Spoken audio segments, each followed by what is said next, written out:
Ça s'est passé le lundi et son corps a été retrouvé le mercredi, donc 2 jours après. Et là, malheureusement, ils ont constaté que c'était bien lui qui avait été là.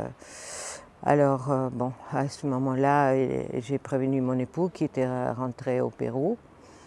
Et lui, il est retourné donc en France puisqu'il avait été ici pour fêter les 30 ans de mon fils.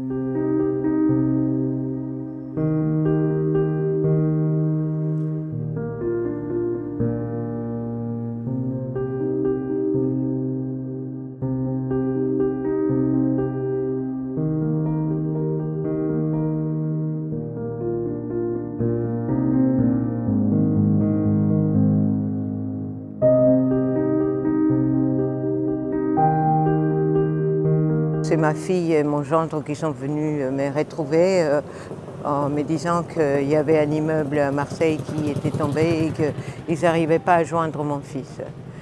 Donc là, vu la situation et l'état de l'immeuble, parce que comme je vous dis, j'avais été là, tout de suite ça m'a vraiment fait un choc.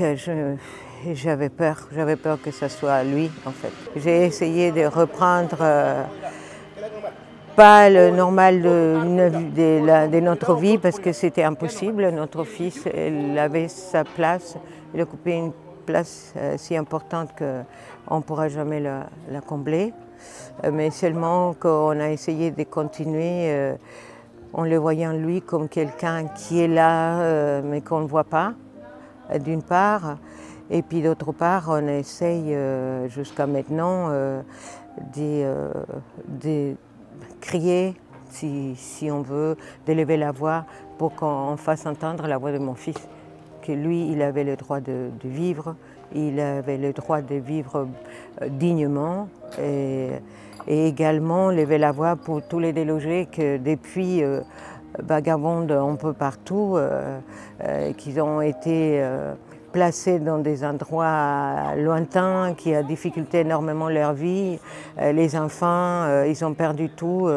On est 6 ans après et puis ça n'a pas beaucoup changé. C'est ce qu'on attend, c'est que la justice soit véritablement consciente que si les faits sont là, si les manquements sont là, ils doivent, à mes yeux, ils doivent vraiment donner comme une réponse à cette injustice, une vraie justice. Si je vois que les choses bougent du niveau du logement, de la transformation, l'amélioration de l'habitat des personnes en difficulté, pour moi, je me dirais, voilà, il n'est pas mort pour rien, il est mort pour quelque chose, il est mort pour les gens qui auraient pu devenir des victimes.